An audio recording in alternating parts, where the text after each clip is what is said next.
Assalamualaikum warahmatullahi wabarakatuh. Saya Nurul Syafitri dengan NIM 191080113. Di sini saya akan menjelaskan faktor kemunduran dan kehancuran dinasti Turki Utsmani ini.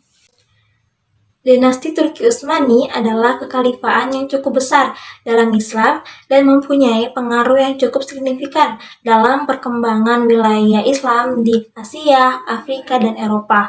Bangsa Turki memiliki peranan yang sangat penting dalam perkembangan peradaban Islam.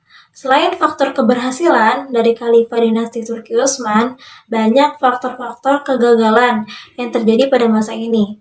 Banyak faktor yang menyebabkan kehancuran Turki Utsmani ini menurut periode keruntuhan kerajaan Turki Utsmani termanifestasi dalam dua periode yang berbeda, yaitu yang pertama periode desentralisasi yang dimulai pada awal pemerintahan Sultan Salim II pada periode 1566 sampai 1574 hingga tahun 1683 ketika angkatan bersenjata Turki Utsmani gagal dalam merebut kota Vienna untuk kedua kalinya. Kedua, yaitu periode dekompresi yang terjadi dengan munculnya anarki internal yang dipadukan dengan lepasnya wilayah taklukan satu persatu. Adapun kemunduran dan kehancuran dinasti Turki Utsmani ini yaitu yang pertama yaitu wilayah kekuasaan yang sangat luas. Administrasi pemerintah bagi suatu negara yang amat luas wilayahnya sangat rumit dan kompleks, sementara administrasi pemerintahan Kerajaan Utsmani tidak beres. Yang kedua yaitu heterogenitas penduduk. Sebagai kerajaan besar Turki Utsmani menguasai wilayah yang amat luas, wilayah yang luas ini didiami oleh penduduk yang beragam baik dari segi agama, ras, etnis, maupun adat istiadat. Untuk mengatur penduduk yang beragam ini dan tersebar di wilayah yang luas diperlukan suatu organisasi pemerintah yang teratur. Yang ketiga yaitu kelemahan para penguasa. Sepeninggal Sulaiman Al-Kanuni, kerajaan Utsmani diperintah oleh sultan-sultan yang lemah, baik dalam kepribadian terutama dalam kepemimpinannya.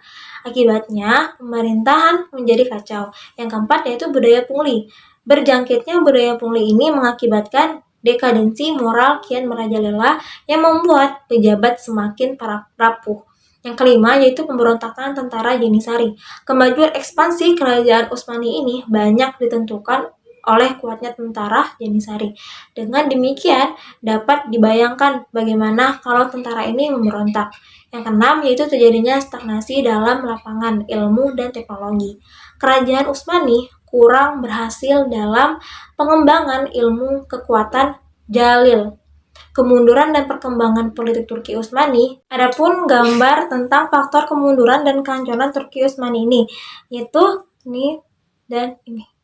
Kekalahan dan kemunduran ini membuat Turki Utsmani ini dijuluki oleh negara-negara lain sebagai The Sick Man of Europe.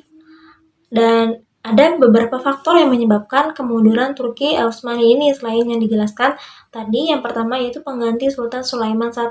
Tidak ada yang cakap dalam mengendalikan sistem pemerintahan.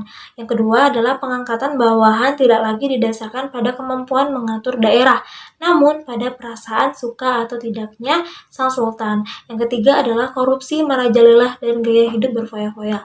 Yang keempat, sikap ini menyimpang dari ajaran Islam. Yang kelima, terjadi pemberontakan pasukan bayangan yang membangkang. Selain disebabkan kesalahannya sendiri, ada faktor eksternal yang mendorong kemunduran Turki Utsmani ini, yaitu yang pertama adalah ancaman dari dinasti Safawi yang semakin kuat. Yang kedua, beberapa daerah di Semenanjung bahkan berturut-turut melepaskan diri dari Kekaisaran Utsmani. Yang ketiga, kekalahan dalam perang melawan Rusia abad ke-18. Sekian video tentang faktor kemunduran dan kehancuran dinasti Turki Utsmani ini. Semoga video ini bisa dimengerti dan bermanfaat untuk kita semua.